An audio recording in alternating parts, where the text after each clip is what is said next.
त्यावरती जेव्हा मीरा भाईंदर मध्ये आंदोलन नाकारण्यात आलं, मात्र या संदर्भात पूर्ण जनता आहे, महिला असतील रस्त्यावर उतरले. माझ्यासोबत आज महिला आहेत, जे गृहिणी आहेत, ते सुद्धा या आंदोलनासाठी एकत्र आलेले आहेत. ताई, काय बोलाल? नमस्कार, मी सोनिया फर्नांडिस, मनसे शहर अध्यक्ष, माजी शहर अध्यक्ष मीरा भाईंदर. ऍक्च्युली मला हे सांगायचं मुळामध्ये की आमचा मनसेचा किंवा कुठल्याही मराठी व्यक्तीचा कुठल्याही भाषेविरोधात आमचा काही रोष नाहीये सर्वात आधी. पण इथे आम्हाला पावलं पावली असा अनुभव येतो की जे परप्रांतीय आहेत, जे इथे राहतात, व्यवसाय करतात, शिक्षण घेतात किंवा इतर काही उद्योगधंदे करतात, ते नेहमीच मराठी लोकांना म्हणजे पाण्यात बघतात, त्यांचा अपमान करतात, मराठी भाषेचा रोष करतात आणि खूप उद्धटपणे आणि उर्मटपणे वागतात. त्यामुळे मग कुठेही हा फक्त भाषेचा प्रश्न नाहीये, वागण्याचाही प्रश्न आहे. जर तुम्ही चुकीच्या पद्धतीने वागलात तर तुम्हाला ऍक्शनला रिॲक्शन ही येणारच. आणि मला माझं स्पष्ट मत आहे, महाराष्ट्रात फक्त आणि फक्त मराठीच. जय महाराष्ट्र. तुम्ही काय? मी असं सांगेन तुम्हाला, गेल्या आठवड्यात एका त्या व्यापाराला मराठी बद्दल अपशब्द वापरले म्हणून आमच्या लेकराने 4 थपडा मारला. 4 थपडांचा जबाब ह्यांनी ना मोर्चा काढून दिला. गरज होती का मोर्चा काढणं? त्या दोघांचं व्यक्तिगत होतं. मोर्चा काढून दिला आणि त्या मोर्चाला प्रतिउत्तर आम्ही दिलेलं आहे. तो माणूस किंवा इतरही कोणी मराठी बद्दल जर अपशब्द काढतील, हिंद लेखतील, मराठी गाई तेल लेणे, मराठी गाई भाड लेणे, तर असंच कान फटावलं जाईल, हे तुमच्या माध्यमातून सांगते मी. मारवाड्यांना परवानगीची गरज लागलेली नव्हती. मग आज जेव्हा आम्ही मोर्चा काढला तेव्हा मग आम्हाला परवानगीची गरज का?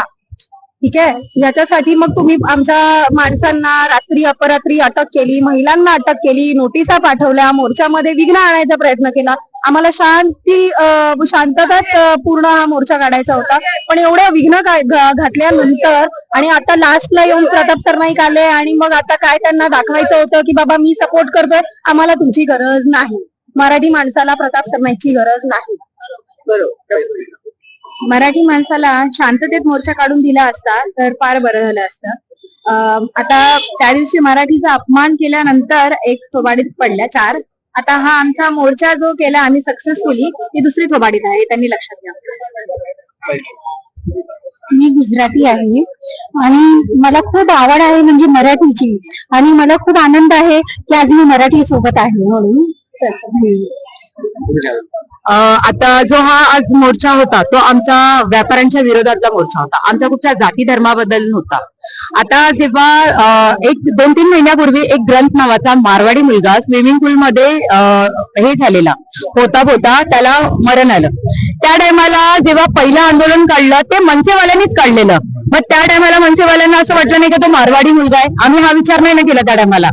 मग आता ह्या लोकांनी तिकडे त्या दिवशी जो मराठी विषयाबद्दल जे तिथे हे झाली त्याच्याबद्दल नरेंद्र मेहतांनी त्याला वेगळं वळण का दिलं? मग त्यावेळेस जेव्हा तो ग्रंथ हे झाला त्या टायमाला त्यांनी का नाही हे काढला? का तर त्याचा ह्या आंदोलनाला हे जे आंदोलन काढलं व्यापाऱ्यांनी, त्याला इकडे स्थानिक आमदार नरेंद्र मेहतांनी सपोर्ट केलं. काय नरेंद्र मेहतांनी त्यांना सपोर्ट दिला, कारण की जेव्हा ज्या दिवशी जेव्हा आमचा जल्लोष होता, GR कॅन्सल झाला हिंदीचा, त्या दिवशी त्याच्या दुकानातून आम्ही पेढे घेतले. त्यांनी तिथे जर तो चुकीचा बोलला नसता मराठी बद्दल तर त्याला मारलंच नसतं. आणि त्याच्यानंतर पण त्यांनी स्वतःहून सांगितलं का मला विषय पुढे वाढवायचा नाहीये. मग नरेंद्र मेहतांनी का वाढवला व्यापाऱ्यांचा विषय? एका मारवाडीला मारलं, हा विषय चुकीचा होता ना वाढवायचा? त्याला काहीच गरज नाही. तो जर एक आमदार आहे, तो सर्वांचा आमदार आहे, तो फक्त मारवाडी समाजाचा या गुजराती समाजाचा हे नाहीये, आमदार नाहीये. मग त्यांनी त्या टायमाला ग्रंथाच्या टायमाला पण काढायचा होता, का ना काढला? कारण की त्याचा जो ठेकेदार आहे त्या स्पोर्ट्स क्लबचा, तो ठेकेदार नरेंद्र मेहताच्या जवळचा माणूस आहे. मग त्याने मला मनसेनेच कळलं ना. मग त्यावेळेस मनसेला हे नाही आठवलं का तो एक मारवाडी आहे? आम्ही ते नाही बघितलं. आम्ही बघितलं लहान मुलाचा जीव गेलाय, चुकीच्या पद्धतीने गेलाय. आमच्यासाठी सगळे सारखेच आहेत. आम्ही कधी मराठी हा, गुजराती हा, मारवाडी हे नाही करत. आम्हाला ती शिकवण पण नाही दिली आहे. आम्ही सगळ्यांना घेऊन चालतो. आता आमच्या मनसे पक्षामध्ये सर्व प्रकारचे आहेत, सर्व जातीची लोक आहेत. आपण बघत असेल ह्या मीरा भाईंदर मध्ये कुठेतरी मराठी माणसाला डावललं जातं. छोटा राजस्थान म्हटलं खरं आहे का? यांची लायकी आहे का छोटा राजस्थान बोलायची? हे स्वतःने ह्या लोकांनी ठरवलंय तर हा छोटा राजस्थान आहे. हा छोटा राजस्थान नाही आहे. मीरा भाईंदर आगरी कोळ्यांची जन्मभूमी आहे. त्याच्यामुळे त्यांना तो अधिकार नाहीये बोलायचा. आम्ही जर आगरी कोळीत पेटलो ना, त्यांच्या घरात बसून मारायची ताकद ठेवतो. मग काढा म्हणावं किती मोर्चे काढायचे आहेत ते. नक्कीच नक्कीच आगरी कोळी जर पेटले ना तर मोठ्या आंदोलनाला सामोरं जावं लागलं. घ्या परदेशात भरारी, तेही सर्वसामान्यांना परवडणारी. 1 रुपया भरा आणि थायलंड मध्ये फिरा. सचिन इंटरनॅशनल घेऊन आले आहेत जगातली सर्वात स्वस्त परदेश टूर. पूर्ण 5 दिवसांचं पॅकेज आता फक्त 32,999 रुपयांमध्ये. पॅकेज मध्ये विमान प्रवास, हॉटेल, ब्रेकफास्ट, ट्रान्सपोर्ट आणि प्रेक्षणीय स्थळे. सचिन इंटरनॅशनल 18 वर्षांपासून पर्यटन क्षेत्रातील एक विश्वसनीय नाव. सचिन इंटरनॅशनल सोबत मनसोक्त फिरा. संपर्क 7767989898.